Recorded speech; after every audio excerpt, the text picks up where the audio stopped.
So మొత్తానికి ఏం జరుగుతున్నది, బీఆర్ఎస్ పార్టీకి సంబంధించిన అధినేత చేసిన ఈ సంచలన వ్యాఖ్యల వెనుక ఉన్న అసలు రహస్యం ఏంది అనేది ఇప్పటి వరకు అయితే ఇక మనం అయితే తెలుసుకోబోతున్నాం. అసలు ఏం జరిగింది, ఏం కథ అనేది ఒకసారి అయితే చూద్దాం. పూర్తి స్థాయిలో కూడా టచ్ లో 25 మంది ఎమ్మెల్యేలు వాళ్ళను బీఆర్ఎస్ లోకి తేవాలా అని ఓ కాంగ్రెస్ ముఖ్య నేత అడిగింది. ఇప్పుడే వద్దని వారించా.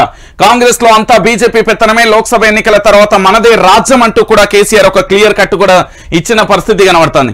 ఏంటి అంటే ఇక్కడ తెలంగాణ బిడ్డలారా అందరూ కూడా ఒకసారి ఆలోచించండి. తెలంగాణ రాష్ట్ర రాజకీయాలలో ఇప్పటి వరకు ప్రజలు కోరుకున్న పరిపాలన రావట్లేదని, ప్రజలే కూడా మళ్ళీ రావాలి కేసీఆర్ అంటూ కూడా ఒక నినాదాన్ని తీసుకొచ్చాడు. దాంట్లో భాగంగా లోక్సభ ఎన్నికల తర్వాత మనదే రాజ్యం, ఈ ఒక్క అంశం చాలు, మాయిష్మతి ఊపిరి పీల్చుకో అంటూ తెలంగాణ కూడా ప్రజలారా ఊపిరి పీల్చుకో అన్నట్టు ఉంటది. ఇప్పుడు పార్లమెంట్ ఎన్నికలే అత్యంత కీలకమైన ఎన్నికలు. ఈ పార్లమెంట్ ఎన్నికలలో పూర్తి స్థాయిలో బీఆర్ఎస్ పార్టీ గనక 17 స్థానాలలో డబల్ డిజిట్ అంటే 10 స్థానాలకు పైగా కూడా అధికారాన్ని ప్రజలు కట్టబెడితే మళ్ళొక్కసారి మనదే రాజ్యం అవుతుంది అంటూ కల్వకుంట్ల చంద్రశేఖరరావు చాలా క్లియర్ కట్ గా చెప్పిండు.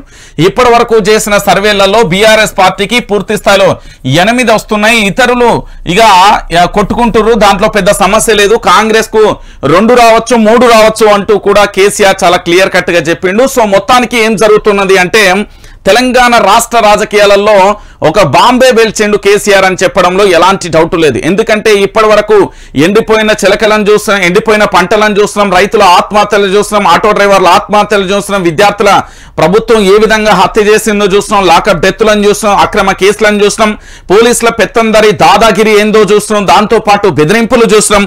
ఇక వాటన్నింటికీ కూడా స్వస్తి చెప్పే రోజులు రాబోతున్నాయి. నిజమేనండి. ఎందుకు రాబోతున్నాయి, ఎట్లా రాబోతున్నాయి అంటే రాష్ట్ర ప్రభుత్వంపై ప్రజలలో తీవ్రమైన వ్యతిరేకత వచ్చింది, ఒక భయంకరమైన వ్యతిరేకత వచ్చింది. కేవలం 100 రోజులలో భయంకరమైన వ్యతిరేకత నాకు తెలిసినంత వరకు 1956 నుంచి 2014 వరకు ప్రభుత్వం ఏర్పడిన సంవత్సరం 2 సంవత్సరాల వరకు ఎలాంటి వ్యతిరేకత రాదు. కానీ అలాంటిది కాంగ్రెస్ ప్రభుత్వం మీద భయంకరమైన వ్యతిరేకత ప్రజలలో వచ్చింది. ఆ ముస్లింలు మన వైపే, ఎంఐఎం కూడా మనతోనే ఉంటది. చాలా మంది ఏమన్నారంటే ఎంఐఎం అధినేతకు సంబంధించి ఎంఐఎం పార్టీ కూడా పూర్తి స్థాయిలో ఏంది కాంగ్రెస్ తో జత కట్టింది, వాళ్ళతో వెళ్ళిపోతుంది అనుకున్నారు. కానీ ఎంఐఎం కూడా బీఆర్ఎస్ తోని స్నేహపూరితమైన వాతావరణంలో పోటీ అయితే ఉండబోయే పరిస్థితి అయితే ఉంటది. భవిష్యత్తులో కూడా మనతోనే ఉంటది. గతంలో కూడా స్నేహపూరితంగా ఎంఐఎం పార్టీ బీఆర్ఎస్ కలిసి పనిచేస్తే వారు కూడా మనతోనే ఉంటారంటూ క్లారిటీ ఇచ్చిలు. 104 మంది ఉన్న నన్నే బీజేపీ పడగొట్టాలని చూసింది. పోయినసారి ఏంది అంటే మీ అందరికీ తెలియని విషయం ఏంటంటే తెలంగాణ బిడ్డలారా, బీఆర్ఎస్ పార్టీ అధినేత కేసీఆర్ ను బీజేపీ ఎంతలా ప్రలోభ పెట్టి ఎంత ఇబ్బంది పెట్టింది తెలుసా. ఈడున్న మన కేసీఆర్ ను 2018 ఎలక్షన్ లో కావచ్చు, దాంతో పాటు 2022 ఇక్కడ ప్రభుత్వాన్ని పూర్తి స్థాయిలో కూడా ఈ మధ్యలో ఉన్న ఇయర్ ఉన్నదిగా 2019లో కేసీఆర్ ప్రభుత్వాన్ని కూల్చడానికి భారతీయ జనతా పార్టీ రకరకాలుగా ప్రయత్నాలు చేసింది. ఎందుకంటే ఆడున్నది అసలు సిసలైన వ్యక్తి, సింహం ఉన్నది. అందుకే కేసీఆర్ను ముట్టుకోవాలన్నా, కేసీఆర్ను తాకాలన్నా, కేసీఆర్ చుట్టూ నిలబడాలన్నా కూడా కేసీఆర్ను వ్యతిరేకించేటోళ్ళందరికీ చిచ్చు పడుతుంది. చెప్తున్నా కదా, 104 మంది ఎమ్మెల్యేలున్న బీఆర్ఎస్ పార్టీనే భారతీయ జనతా పార్టీ కూల్చేందుకు కుట్రలు చేసింది. మరి అలాంటప్పుడు 64 మంది ఉన్న వీళ్ళని ఎంతసేపు కూల్చేసుడు పెద్ద సమస్య అవుతుందా? ఇక్కడ కాంగ్రెస్ ప్రభుత్వాన్ని బీఆర్ఎస్ కూల్చదు, కాంగ్రెస్ ప్రభుత్వమే కూల్చేసుకుంటుంది, లేదా బీజేపీ కూల్చేస్తుంది, అంతే. ఇందులో క్లియర్ కట్ ఒకసారి చూడండి. 65 మంది ఎమ్మెల్యేలు ఉన్న కాంగ్రెస్ ను వదులుతుందా?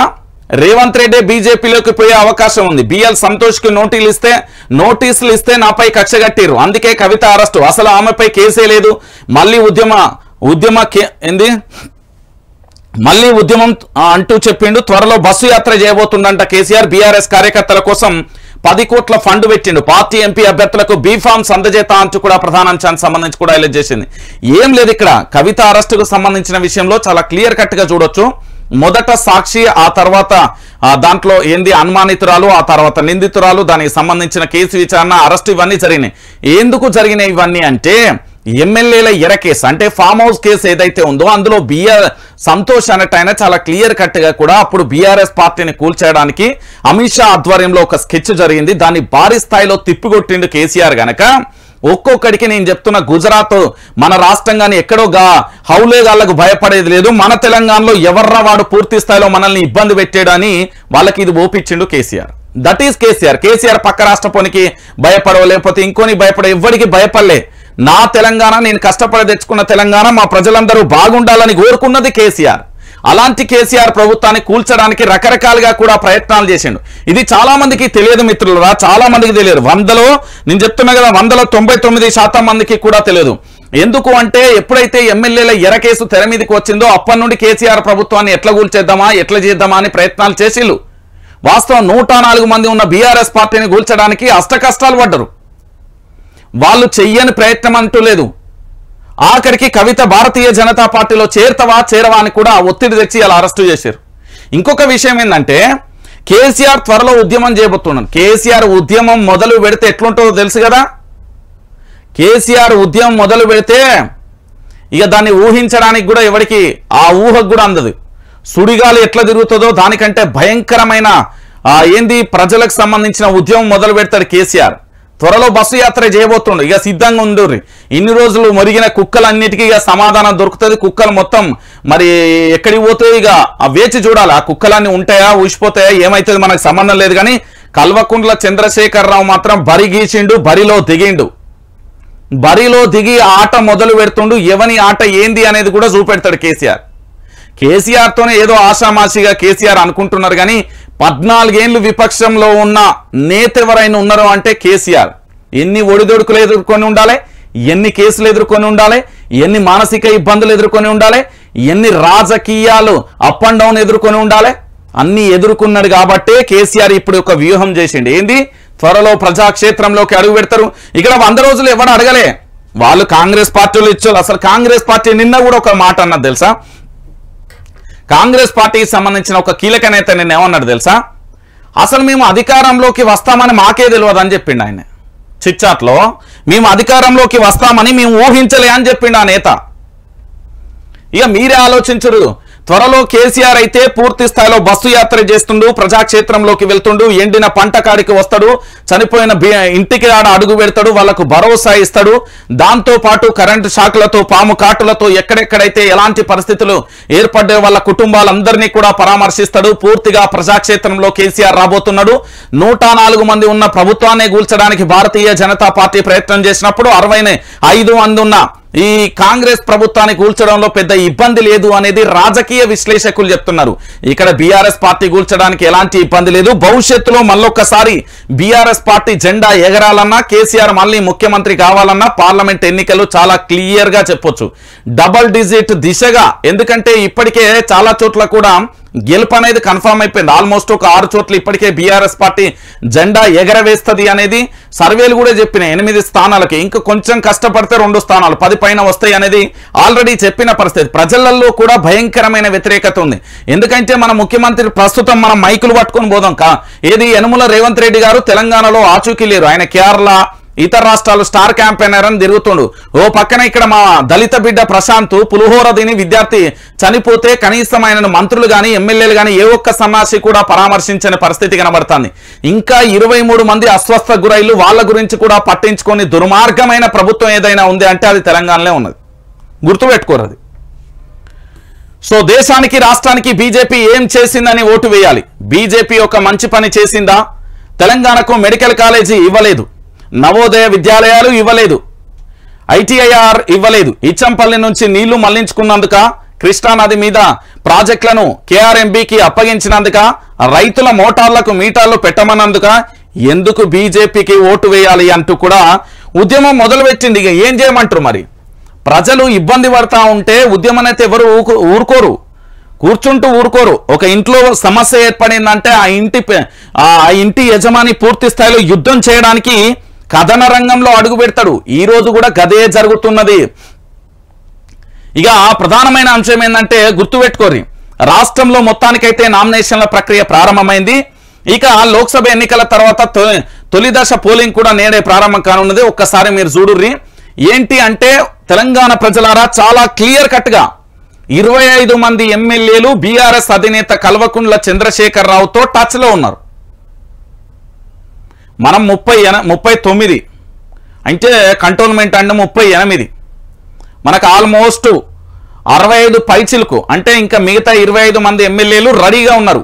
కేసీఆర్ మేము మీతోనే పనిచేస్తాం, మీరే కరెక్టు, కేసీఆర్ ఉంటేనే మంచి జరుగుతుంది, ఇక వీళ్ళ వల్ల పరిపాలన కాదు అంటూ వాళ్ళే ఒప్పుకున్నారు. స్వయాన 12 మంది ఎమ్మెల్యేలు ప్రాధేయపడుతున్నారట మేము మీ దగ్గరికి వస్తామని. కానీ బీఆర్ఎస్ పార్టీ నుండి వెళ్ళిపోయేటోళ్ళంతా వాళ్ళ ఆస్తుల కోసం వాళ్ళ పదవుల కోసం పోతారు. గుర్తుపెట్టుకోర్రి, చాలా క్లియర్ కట్గా చెత్త అనేది పోతుంది బీఆర్ఎస్ పార్టీ నుంచి. క్లియర్ కట్గా బీఆర్ఎస్ పార్టీలో ఉండే చెత్త అనేది వెళ్ళిపోతుంది. ఇక అసలు సిసలైన రాజకీయం పార్లమెంట్ ఎన్నికల తర్వాత తెలంగాణలో మొదలు కాబోతున్నది. ఇప్పటికే 25 మంది ఎమ్మెల్యేలు టచ్లో ఉన్నారు. దాంతో పాటుగా ఇంకొంతమంది మరికొంతమంది కూడా వస్తారు. వాళ్ళ ప్రభుత్వాన్ని ఎవరు కూల్చట్లేదు, వాళ్ళ ప్రభుత్వానికి సంబంధించిన ఎమ్మెల్యేలే సార్ మేము ఈ పార్టీలో ఉండలేము, ఈ వ్యవస్థ మేము భరించలేమంటూ వాళ్ళు ఏంది స్వచ్ఛందంగా కూడా బీఆర్ఎస్ పార్టీలోకి రావడానికి ఇష్టపడుతున్నారు. వాళ్ళే మేము కాంగ్రెస్ పార్టీలో ఉండలేము, మేము బీఆర్ఎస్ పార్టీలోకి వస్తామని కేసీఆర్ను ప్రాధేయపడుతున్నారు. గుర్తుపెట్టుకోరు. బీజేపీ టచ్లో కాంగ్రెస్ ఎమ్మెల్యే, ఆయన కూడా మాజీ ఎంపీ కూడా, ఆయన మరో మాజీ ఎంపీ కూడా పోలింగ్ ముందు ఈడీ తాకీదు తప్పించుకునేందుకు బీజేపీతో చర్చ. ఇది అస్సాం సీఎం ద్వారా రాజయత్నాలు, పత్రికలలో కథనాలు, జోరుగా చర్చలు. చెప్పలే చాలా మంది కూడా భారతీయ జనతా పార్టీకి వెళ్ళేందుకు సిద్ధపడతాను. మరి ఆయన మాజీ ఎంపీ, ప్రస్తుత ఎమ్మెల్యే ఎవరో మీకు అర్థమయ్యే ఉంటుంది. ఈ పార్టీకి గిరిజన పల్లెలు అని చెప్పే జిల్లాకు సంబంధించిన పెద్ద మనిషి ఆయన. నాకు తెలిసి బహుశా పొంగులేటి శ్రీనివాసే అనుకుంటా. ఎందుకంటే మాజీ ఎంపీ అంటే ఆయనే ఉన్నాడు, లేకపోతే కోమటిరెడ్డి వెంకటరెడ్డి వాళ్ళ అయ్యి ఉండాలి, ఎవరో ఒకరైతే క్లియర్ కట్ గంతే. ఎందుకంటే ఇప్పటికే ఆయనకు ఈడీ కూడా తాకీదు ఇచ్చిందట. సో పోలింగ్ కు ముందే ఆయన అస్సాం సీఎంతో బేరసారాలు చేస్తున్నాడట. నేను కాంగ్రెస్లో ఉండా, నేను బీజేపీలోకి వస్తా, పూర్తి స్థాయిలో నా మీద ఎలాంటి విచారణ లేకుండా చేయండి దయచేసి అంటూ కూడా ప్రాధేయపడుతున్నాడట. భారతీయ జనతా పార్టీ నాకు నోటీసులు ఇచ్చింది, ఈ పార్టీలో ఉంటే నాకు ఇబ్బంది అవుతుంది, నేను మీతో చేరికైతా అంటూ కూడా రాజీ ప్రయత్నానికి అస్సాం సీఎంతో చర్చలు జరుగుతున్నాయట. ఇక ఓటుకు note case dead line July 24 వాయిదా కోరిన తెలంగాణ ప్రభుత్వం. ఇదే చివరి అవకాశమన్న సుప్రీంకోర్టు అంటూ కూడా చెప్పిన పరిస్థితి కనబడుతుంది. ఇక సారు ఓటుకు నోటు కేసు ఉన్నది కదా, ఈ ఓటుకు నోటు కేసుకు సంబంధించి జూలై 24 లాస్ట్ వాయిదా. ఈ వాయిదా కోరింది ఇది చివరి అవకాశం అంటూ సుప్రీంకోర్టు చెప్పింది. జూలై 24 వరకు ఏంది అంటే ఇక ఎన్డీఏ ప్రభుత్వాన్ని ఎట్లయినా అధికారంలో తీసుకురావాలని ఈ పెద్ద మనిషి అట స్టార్ క్యాంపెయినర్. దేంట్లో ఓటుకు నోటు కేసులో మరి దేంట్లోనూ స్టార్ క్యాంపెయినర్ అట, జాతీయ వ్యాప్తంగా క్యాంపెయినర్ అట. అన్ని రాష్ట్రాలకు పోయి ప్రచారం ఇట్లా ఇట్లా ఇట్లా ఇట్లా అంటాడు. ఇక బాయ్ బాయ్ బాయ్ బాయ్, ఈ 24 తర్వాత నేను జైలు పోతా కావచ్చు అని చెప్తున్నాడో మరి ఏం చెప్తున్నాడో తెలియదు. కానీ మొత్తానికి ఓటుకు నోటు కేసులో రేవంత్ను అయితే ఖచ్చితంగా అరెస్టు చేస్తారు. అది ఆమ్ ఆద్మీ పార్టీకి సంబంధించిన ఎంపీ సంజయ్ రౌతును, ఇంకొకరు ఎవరో సంథింగ్ ఇంకో 2-3 కూడా చెప్పిళ్ళు త్వరలో తెలంగాణ రాష్ట్ర ముఖ్యమంత్రిగా పనిచేస్తున్న రేవంత్ను కూడా అరెస్టు చేస్తారు అన్నారు. ఓటుకు నోటు కేసులో ఈయన అరెస్టు కావడానికి సిద్ధంగా ఉండాలి అనేది ఒక అంశం. దాంతో పాటు అందుకోసమే భారతీయ జనతా పార్టీలోకి కేటీఆర్ ఎందుకు పదే చెప్తాడు రేవంత్ బీజేపీలోకి పోతున్నాడు అని. దాంతో పాటు చాలా మంది ఎందుకు చెప్తున్నారు, హరీష్ రావు కానీ ఇతరత్ర ఎందుకు చెప్తున్నాడు అంటే ఈయనకు ఓటుకు నోటు కేసు అనేది ఉంది. ఖచ్చితంగా కూడా ఓటుకు నోటు కేసులో ఈయన బలి కావాల్సిందే. ఆ ఓటుకు నోటు కేసులో ఎప్పటికైనా ఈయనను ఇబ్బంది పెడతారు కాబట్టి అది ఎట్లాగూ చివరి అవకాశం సుప్రీంకోర్టే ఇచ్చింది. దీంట్లో దోషి అది విచారణ పూర్తయిపోయింది, వాస్తవాలు కోర్టు కూడా సబ్మిట్ చేసింది. ఇక ఆగింది ఒకటి ఈయన తీసుకపోవడే. సో దానికి సంబంధించి కూడా లాస్ట్ అవకాశం ఇచ్చింది. అందుకోసం ఈయన బీజేపీతో చర్చలు జరుగుతుంది అనేది ఒక ప్రధానమైన అంశం కూడా జరుగుతున్నది. మరి ఏం జరుగుతుంది ఏం కథ అనేది మనం వేచి చూడాలి. ఇక ఇంకెన్ని రోజులు అవుతుందో 4 ఎకరాలు కౌలుకు తీసుకున్నాం, ఉగాది వారం రోజుల ముందుగానే సెంటర్కు తెచ్చి వడ్లు ఎండబోస్తున్నాం. ఇక చూడ్రి, ఎప్పుడు ఉగాది పండుగ వచ్చిన సెంటర్ ఉగాది పండుగ ముందే తీసుకొచ్చి వడ్లు ఎండబోసినాడు. దానికి కొనే దిక్కులు లేడు, ఎవ్వరు లేడు, అసలు పట్టించుకునే రాజే లేడాడు, ఎవ్వరు లేడు.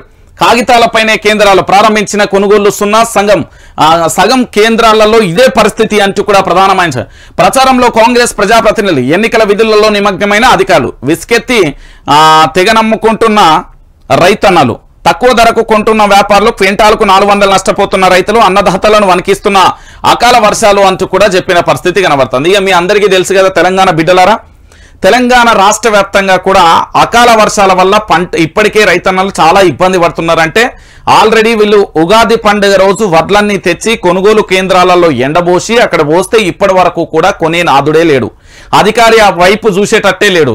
దాంతో పాటు ఇక రాజకీయ నాయకులంతా ప్రచారంలో ఎట్లున్నారో తెలుసు, రైతుల తిప్పలు అరిగోస్ అవుతున్నది అని చెప్పారు. మరి అప్పుడు బీఆర్ఎస్ పార్టీ అప్పుడు లొల్లి చేసిల్లు కదా, ఇప్పుడు గాడిద పనులు దోముతున్నారా అని అడుగుతున్నా నేను.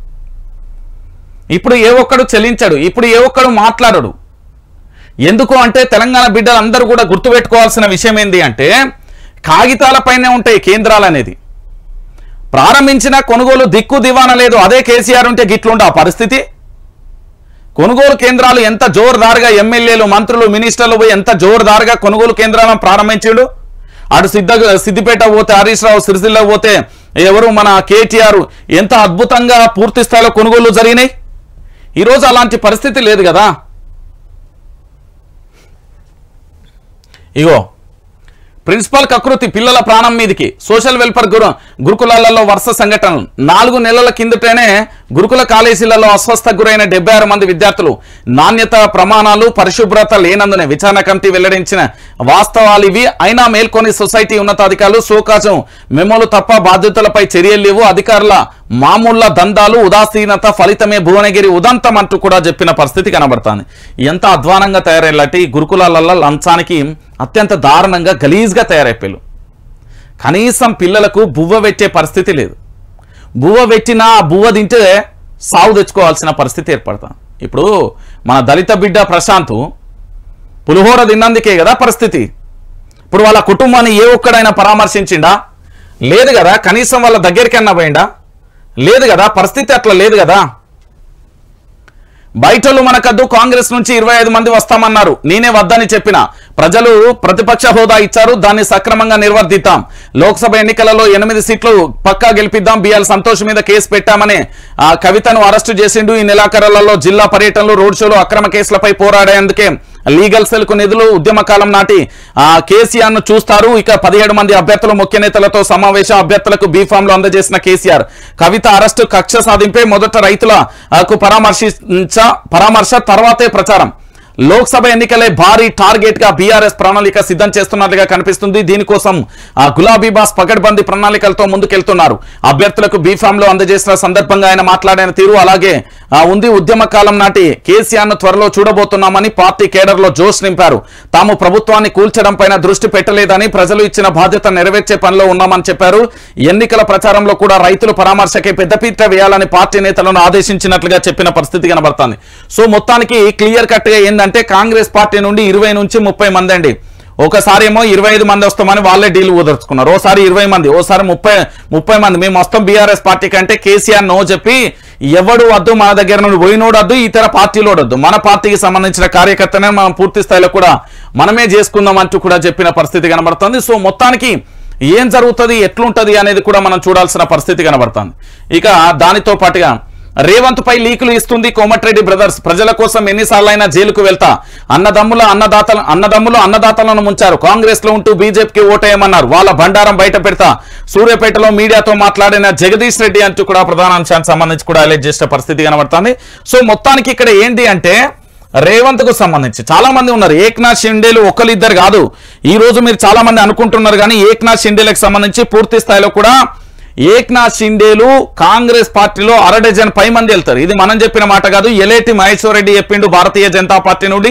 అదే విధంగా చాలా మంది నేతలు మేధావులు కూడా చెప్తున్నారు. ఎందుకంటే పట్టుమని 365 రోజులు కూడా ఉంటుందో ఉండదో అనే ఒక క్వశ్చన్ మార్కు ఆ పార్టీకి సంబంధించిన ఎమ్మెల్యేలు, ఆ పార్టీకి సంబంధించిన నేతలలోనే ఉంది అనేది ప్రధానంగా కూడా చర్చ కొనసాగుతుంది.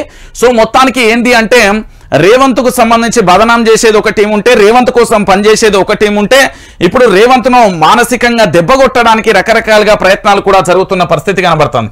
సో మొత్తానికి ఏం జరుగుతుంది, ఎట్లుంటది అనేది ప్రధానంగా మనం చూడాల్సిన పరిస్థితి అయితే కనబడుతుంది. ఇక మొత్తానికి నిన్న తొలి అంకానికి తెరలేచింది. నామినేషన్ వేసిన ఈటల, డీకే అరుణ, మల్లు రవి మొత్తానికైతే పూర్తి స్థాయిలో కూడా వాళ్ళు నామినేషన్ వేసిల్లు అంటూ కూడా ప్రధాన అంశానికి సంబంధించి కూడా హైలైట్ చేసే పరిస్థితి కనబడుతుంది. ఇక దానితో పాటు ఈ నెల 23న ఇంటర్ ఫలితాలు. రాములూరికి పట్టు వస్త్రాలు సమర్పించిన గవర్నర్. కేజ్రీవాల్ పై ఈడీ సంచలన ఆరోపణలు అంటూ కూడా మరో అంశానికి సంబంధించి కూడా చూసాం. ఇక దానితో పాటు కోర్టు రూమ్ లో పవర్ కట్. చీకట్లలోనూ వాదనలు విన్న జడ్జి. రాష్ట్ర వ్యాప్తంగా కరెంటు కోతలు ఏ స్థాయిలో ఉన్నాయో ప్రత్యేకించి చెప్పాల్సిన అవసరం లేదు. ఓ పక్కన ఎండలు విపరీతంగా మండిపోతుంటే మరో పక్కన కరెంటు కోతలు ప్రత్యక్ష నరకాన్ని చూపిస్తున్నాయి. ఉక్కపోత వేడిగాలులతో జనం తీవ్ర ఇబ్బందులు పడుతున్నారు. గత 10 ఏళ్లలో ఎన్నడూ లేని విధంగా కరెంటు కోతలు జనాన్ని విసుగు తెప్పిస్తున్నాయి. కోట్లలోనూ కరెంటుకు కోత పడింది. గురువారం మధ్యాహ్నం కోర్టులో క్రాస్ ఎగ్జామిన్ చేస్తుండగా పవర్ కట్ అయింది. చీకట్లలో వాదనలు విన్నారు జడ్జి. ఈ సంఘటన ఇప్పుడు సోషల్ మీడియాలో హాట్ టాపిక్ గా మారింది. ఇటీవలే ఉప్పల్ స్టేడియంలో ప్లేయర్స్ ప్రాక్టీస్ చేస్తుండగా కరెంటు కట్ కావడం చర్చనీయాంశంగా మారింది. అంతర్జాతీయ క్రికెటర్ల ముందు పరువు తీసేలా చేశారంటూ రాష్ట్ర ప్రభుత్వం విమర్శలు వెల్లువెత్తాయి. ఇక ఇప్పుడు పూర్తి స్థాయిలో ఏం జరిగింది, కోర్టులో కూడా కరెంటు పోయిన పరిస్థితి కనబడ్డది. అంటే తెలంగాణ బిడ్డలారా ఒకసారి మీరు అందరూ ఆలోచించుర్రి, కరెంటు కోతలు ఎంత తీవ్ర స్థాయిలో ఉన్నాయి అంటే కరెంటు పోతున్నా కూడా కనీసం ఎవరు పట్టించుకునే పరిస్థితి కూడా లేదు. అంటే ఇంతకంటే నిదర్శనం ఇంకెక్కడిది, కరెంట్ లేదు, కరెంటు పోతా లేదు అంటారు కదా. ఇక చూడుర్రి, ఈ చిత్రాన్ని మీరు ఒకసారి చూడుర్రి. తెలంగాణ రాష్ట్ర వ్యాప్తంగా కూడా కరెంటు కోతలు లేవు అని చెప్పే ప్రతి సన్నాసికి దీని సమాధానం చెప్పమని చెప్పుర్రి. ఎందుకు నేను ఈ విషయాన్ని చెప్తున్నా అంటే తెలంగాణ రాష్ట్ర రాజకీయాలలో ఇప్పటి వరకు ఎటువైపు చూసినా ఎక్కడ చూసినా ఒకటే అంశం అండి. తెలంగాణ రాష్ట్ర వ్యాప్తంగా కూడా కరెంటు కోతలు ఏ భారీ స్థాయిలో ఉన్నాయి, ఎట్లున్నాయి అనేది కూడా మనం చూస్తున్న పరిస్థితి కనబడతాను. ఎందుకు నేను ఈ విషయాన్ని చెప్తున్నానంటే తెలంగాణ రాష్ట్ర రాజకీయాలలో ఇప్పటి వరకు కూడా చాలా చోట్ల కూడా కరెంటు కోతలకు సంబంధించి ప్రధానమైన అంశంగా ఎందుకు చెప్పొచ్చు అంటే కరెంటు కోతలు ఏ విధంగా పూర్తి స్థాయిలో పోతున్నాయి అనేది కూడా దీన్ని చూస్తే అర్థమైపోతుంది. తెలంగాణ రాష్ట్ర రాజకీయాల్లోనే అవసరం లేదు, ఎక్కడికి వెళ్ళినా ఏడి పోయినా కూడా పూర్తిగా కూడా తెలంగాణ రాష్ట్ర రాజకీయాలలో ఎట్లా జరుగుతున్నది ఏం కథ అనేది కూడా చూస్తే మనకే అర్థమవుతుంది.